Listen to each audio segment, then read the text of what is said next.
In 1943, a steelworker's wife in Pittsburgh, Pennsylvania, named Dorothy, kept a blue ledger book on the second shelf of her kitchen pantry. Her husband Earl earned $31 a week at the Homestead Works. $9.40 went to rent, $4.80 went to war bond deductions. What was left fed 4 people through 3 coal-rationed winters. By 1946, Dorothy had $1,140 saved in a passbook account at the Pittsburgh National Bank. Her neighbors thought Earl had gotten a foreman's raise. He had not. Dorothy had a system. It had 7 rules. She wrote them in pencil on the inside cover of that blue ledger. She followed them without fail from September 1942 to August 1945. They did not budget with software. They did not track subscriptions. They used a pencil, a ration book, in 30 minutes every Sunday evening. That was the entire system. These women did not look like they were building anything. They looked like they were surviving. Neighbors saw patched coats and meatless Tuesdays and shoes resold twice. They saw tired women counting stamps at the grocery counter. What they did not see was the ledger, the canning jars, the passbook. These women were running a system. It had no name. It had no book. It worked. We threw every one of those habits away the moment the supermarkets opened. We called it progress. We called it modern. We called it moving on. The women who fed families on $18 a week and still built savings called it Tuesday. Now the average American household carries $6,380 in credit card debt. Dorothy's Pittsburgh neighborhood carried 0. The distance between those two numbers is not income.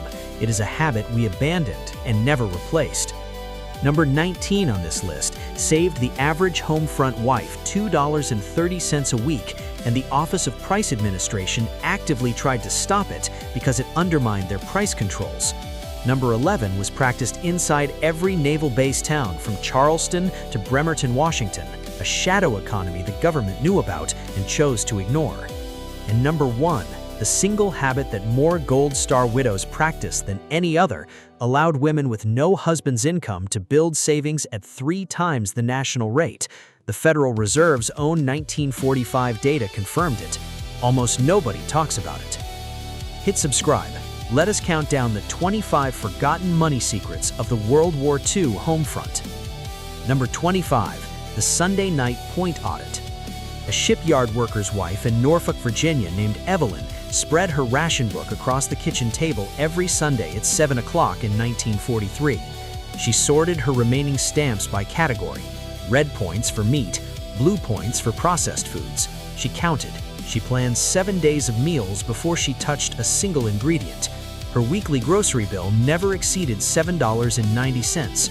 Her neighbor, shopping without a plan, spent $12.40 on the same family size. The $4.50 difference bought a Series E bond coupon every single week. The Office of Price Administration's 1943 household survey found that women who pre-planned meals around ration points reduced food waste by 34% compared to those who did not. The ration book told her what she could not have. The notebook told her what she already did. Number 24, the rendered fat tin. A munitions worker's wife in Gary, Indiana, named Loretta, kept a coffee can beside her stove in 1942. Every time she cooked bacon or roasted a chicken, she poured the rendered fat into that tin. She strained it, she chilled it, and used it as cooking fat for the entire following week. Lard cost 27 cents a pound in 1942. Loretta's tin replaced 1 pound every 6 days. That was $1.62 saved a month. Over 3 years, $58.32, enough to pay 2 months of her electric bill. The USDA's Victory Kitchen Bulletin of 1943 reported that fat salvage in American homes recovered over 2 million pounds of usable cooking grease per week at the program's peak. Washington rationed the meat. It could not ration what dripped from the bone. Number 23, the invisible grocery list. A Navy man's wife in Charleston, South Carolina, named Miriam, never entered a grocery store without first checking her pantry shelf by shelf in 1944. She wrote down only what was genuinely depleted. She bought nothing that was not on that list. She crossed each item off in the store aisle before placing it in her basket. Her monthly grocery spend held at $19.80 for 18 consecutive months. The Office of War Information's 1942 Consumer Survey found that impulse purchases added an average of $3.10 to the weekly grocery bill of families without lists, $161 lost per year. The store was designed to make her forget. The list made her remember everything. Number 22. The shoe resoling rotation. A factory girl in Detroit named Wanda bought 2 pairs of shoes in 1941 and wore them in strict rotation through 1945. Every 6 weeks, she brought 1 pair to the cobbler on Gratiot Avenue. Resoling cost 35 cents. A new pair of women's shoes cost $3.49 under OPA price ceilings. She spent $2.80 a year on shoe maintenance instead of $13.96 on replacements. The War Production Board's 1943 leather rationing data showed that shoe resoling increased 340% between 1941 and 1944, saving an estimated 18 million pounds of rationed leather nationally. The shoes wore out twice. The system that kept them never did. Number 21. The cold water wash rule. A steelworker's wife in Pittsburgh, Pennsylvania named Helen washed every piece of clothing in cold water from January 1943 forward. She had read a notice from the Office of War Information pinned to the bulletin board at her church. Hot water heating consumed fuel needed for production. She complied. She saved. Her monthly gas bill dropped from $4.10 to $2.75. That $1.35 monthly saving compounded over 30 wartime months to $40.50, enough to purchase 3 $25 Series E bonds at their $18.75 issue price. The Office of War Information's 1942 Home Conservation Survey found that households switching to cold water washing reduced home fuel consumption by an average of 11% annually. Washington asked her to save fuel for the war. She saved money for herself. Number 20. The bread heels stockpile. A Gold Star widow in Baltimore named Ruth never threw away a bread heel. She dried it on a rack above the stove. She ground it into breadcrumbs with a hand grinder she owned from 1931. She used those crumbs to stretch meatloaf, top casseroles, and coat fried foods for an entire week. A box of commercial breadcrumbs cost 11 cents in 1942. Ruth's grinding produced the equivalent of 2 boxes a week. That was 22 cents saved, $11.44 a year from what her neighbors were throwing directly into the trash. A woman in Akron, Ohio named Agnes worked the day shift at a rubber plant from 1942 to 1945. She earned $28 a week. Her husband was in North Africa, then Italy. She sent him $3 every month in a letter. She kept the rest on a strict accounting. She banked $7 every Friday. She did not miss once in 152 weeks. When her husband came home in November 1945, she met him at the bus station with a passbook, $1,092, untouched. He had left with $14 in his wallet and 3 months of back rent unpaid. He came home to a household with no debt and enough saved for a down payment.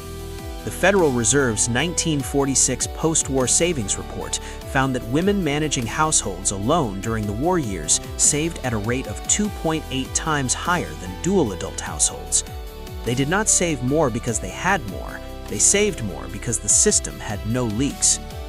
A Red Cross volunteer in Lowell, Massachusetts named Frances organized what her street called the kitchen shelf in 1943.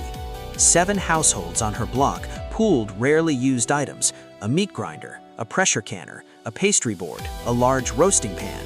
Each household contributed 1 item. Each household borrowed freely.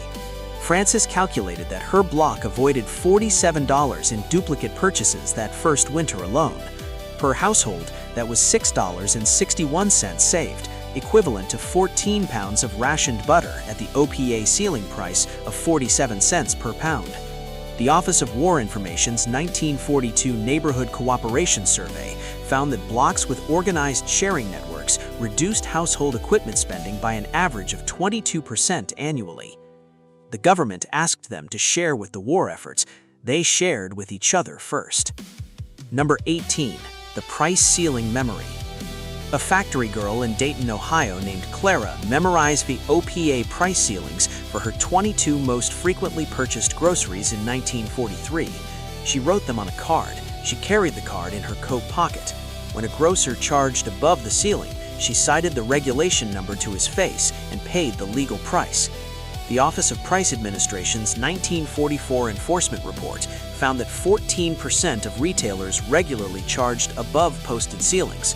Women who knew the ceiling prices recovered an average of $1.90 per week in overcharges. Over 1 year, $98.80. The law set the price. She made certain it was followed. Number 17. The Victory Garden Overflow Sale. An army wife in Mobile, Alabama named Cecilia planted a victory garden in spring 1943.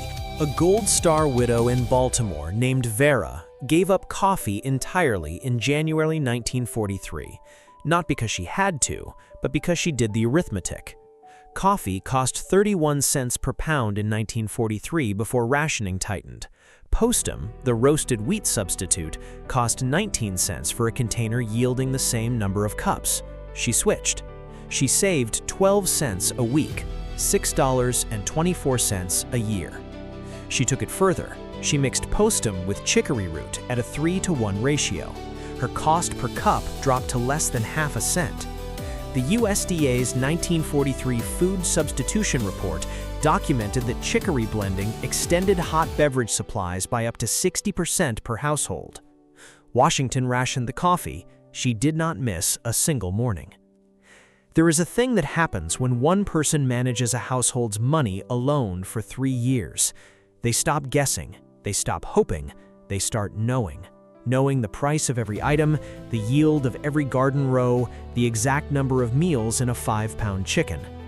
A woman in Detroit named Pauline managed her household alone from December 1941 to October 1945. Her husband worked at a Ford tank plant. He was never deployed, but he worked double shifts 6 days a week and left the home accounts entirely to her. By VJ Day, Pauline had reduced their monthly spending from $74 to $51 without reducing the quality of their meals. The $23 monthly surplus went directly to war bonds, 47 bonds total. When they matured in 1955, they paid for her daughter's first year of college. She had not invested in the stock market. She had not received an inheritance. She had learned the exact weight of a dollar and refused to put it down. A munitions worker's wife in Pittsburgh named Stella bought 1 whole chicken per week at a cost of 29 cents per pound in 1943. Sunday, roast chicken. Monday, chicken soup from the carcass, bones boiled for 4 hours, every gram of gelatin and marrow extracted. Tuesday, the leftover meat became a casserole with vegetables from her garden. Nothing remained by Wednesday morning. The Office of Price Administration's 1943 meat rationing guidelines allowed for 28 red points per week for a family of 4. A whole chicken cost 6 points. Stella's 3-meal extraction gave her family 21 remaining points for beef or pork that same week. An army wife in Norfolk, Virginia, named Betty, divided her husband's $54 monthly allotment check into 7 envelopes the day it arrived in 1943. Rent, groceries, coal, clothing, medical, church, savings. She wrote the amount on the outside of each envelope in pencil. She spent from the envelope. When the envelope was empty, that category was done. She never borrowed from one envelope for another. In 31 months of her husband's deployment, she never exceeded her grocery envelope once. The savings envelope received $9 every single month, $279 total by the time he came home. The Federal Reserve's 1944 Household Finance Study of Wartime found that physical cash allocation systems, envelopes, jars, or boxes, reduced category overspending by 41% compared to households that managed money from a single account. A factory girl in Detroit named Rose stopped buying silk stockings entirely in 1942 when the War Production Board banned their manufacture for civilian use. She mixed liquid leg makeup, sold commercially as leg silk for 35 cents a bottle, with a small amount of cold cream to extend it by 40%. She applied it with a damp sponge. Her roommate drew a seam line up the back of each leg with an eyebrow pencil. A pair of pre-war silk stockings cost $1.25.